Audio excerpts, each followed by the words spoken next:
Hello everyone, let us start with the topic small intestine. तो it is the part of the GIT tract, gastrointestinal tract. इसमें हमने पहले जो पढ़ा mouth पढ़ा, that is the buccal cavity. उसके बाद फूड आता है ईसोफैगस की ओर. ईसोफैगस के बाद कहाँ आता है? स्टमक में. स्टमक के बाद जाता है स्मॉल इंटेस्टाइन के किस वाले पार्ट में? डिओडेनम में. जो स्मॉल इंटेस्टाइन होता है 5 to 7 मीटर लॉन्ग होता है. तो ये वो साइट है फाइनल डाइजेशन के लिए. तो जो स्मॉल इंटेस्टाइन है इसमें क्या होते सिक्रीशन होती किसकी? इंटेस्टिनल जूसेस की, जिसमें वो इंटेस्टिनल जूसेस हमें किसको काम आते हैं? वो आते हैं हमारी डाइजेशन ऑफ फूड के लिए. तो जो यहाँ पे जो जीआईटी जो स्मॉल इंटेस्टाइन है यहाँ पे कंप्लीट डाइजेशन किनका होता है? फैट्स का, प्रोटीन्स का, कार्बोहाइड्रेट्स का. लेकिन कहाँ पे होता है? स्मॉल इंटेस्टाइन में. ये सबसे लॉन्गेस्ट पार्ट जो हमारी एलिमेंट्री कैनाल का है 6 to 7.5 सेंटीमीटर है. तो इसमें दो मेन इंटेस्टिनल जूसेस होते जो कहाँ से इसको आते? लिवर और पैनक्रियास से. जो मैंने ऑलरेडी बोला, लिवर क्या प्रोड्यूस करता है? Bile juice. और पैनक्रियास करते हैं पैनक्रियाटिक जूस.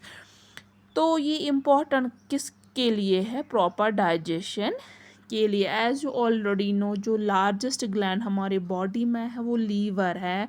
वो प्रोड्यूस करता है बाइल जूस को, जो मदद करता है डाइजेशन ऑफ फैट्स को. वो बाइल जूस कहाँ पे होता है? Bile duct of gallbladder में. तो जो गॉल ब्लेडर क्या है? साइड जहाँ पे बाइल जूस हमारा स्टोर रहता है. तो उसका जो मेन फंक्शन होता है डाइजेशन ऑफ फैट्स का. जो मैंने पेनक्रियास बोला वो क्या होता है? वो 6 इंच लॉन्ग होता है. तो वो पियर लाइक स्ट्रक्चर होता है. तो जो उसमें बोथ है एक्सोक्राइन और एंडोक्राइन ग्लैंड्स है. इसका जो पर्पस है डाइजेस्ट करता है न्यूट्रिएंट्स को और मेंटेन करता है ब्लड शुगर रेगुलेशन हमारे बॉडी में. जो हमारा स्मॉल इंटेस्टाइन है इसके जो 3 पार्ट्स है, पहला डिओडेनम, दूसरा है जीजनम, तीसरा है इलियम. तो ये further digestion of proteins carbohydrates की कहाँ पे होती है? स्मॉल इंटेस्टाइन के. और जो हमारे फूड में जो वाटर होता है वो भी क्या होता है? यहाँ पे ही डाइजेस्ट. जो स्मॉल इंटेस्टाइन है ये किसका पार्ट है? डाइजेस्टिव सिस्टम का पार्ट है. अगर कोई आपको क्वेश्चन करे इसका स्ट्रक्चर क्या है, वो ट्यूब्यूलर है और कॉइलर लाइक स्ट्रक्चर है. लेकिन लोकेशन इसका क्या है? ये बिटवीन स्टोमक और लार्ज इंटेस्टाइन में क्या आता है? स्मॉल इंटेस्टाइन होता है. तो ये इसको बोला जाता है स्मॉल बॉल. जो सारा एब्जॉर्प्शन फैट्स का, प्रोटीन्स का, न्यूट्रिएंट्स का वो कहाँ पे होता है? स्मॉल इंटेस्टाइन में ही होता है. तो जो इसके 3 सेक्शंस जो है ड्यूडेनम है. तो जो ड्यूडेनम ये कहाँ है? Small it occurs in between the small intestine and jejunum, जहाँ पे क्या होता है? डाइजेशन का प्रोसेस होता है.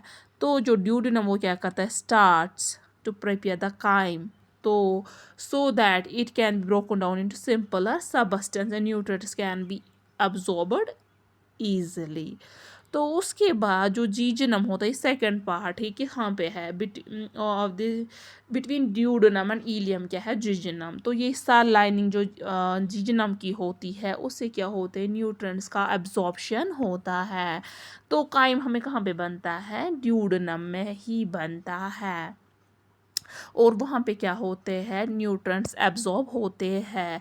जो जीजनम होता है इसकी लाइनिंग किसकी काम करती है? वो न्यूट्रिएंट्स की एब्जॉर्प्शन में मदद करती है. जो स्मॉल इंटेस्टाइन का जो सरफेस एरिया होता है उधर होते विलाई प्रेजेंट, वो उसका सरफेस एरिया इन बढ़ाते हैं. तो अगर आपको कोई क्वेश्चन करेगा जो स्मॉल इंटेस्टाइन का जो सरफेस एरिया कैसे बढ़ा है, क्योंकि जो उसमें होते विलाई होते वो फिंगर लाइक प्रोजेक्शंस होते हैं. तो इसमें क्या होता है?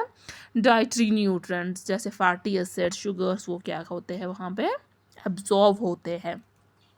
पहला आया ड्यूडेनम, फिर सेकंड आया जीजिनम, थर्ड आया इलियम। तो ये थर्ड पार्ट है स्मॉल इंटेस्टाइन का हमारे डाइजेस्टिव सिस्टम में। तो ये किस में फर्दर ओपन होता है, लार्ज इंटेस्टाइन में। जैसे स्टोमक का जो एंड पार्ट है वो किसके साथ कनेक्ट है, स्मॉल इंटेस्टाइन के, लेकिन किस पार्ट के साथ, ड्यूडेनम। ड्यूडेनम किसके साथ फिर है कनेक्टेड, जीजिनम। जीजिनम किसके साथ है, इलियम। इलियम किसके साथ है, फिर लार्ज इंटेस्टाइन के। यहाँ पे आपको मैंने इमेज शो की है जहाँ पे duodenum, jejunum, ileum clearly shown है। तो hopefully you have understood it all well and we will continue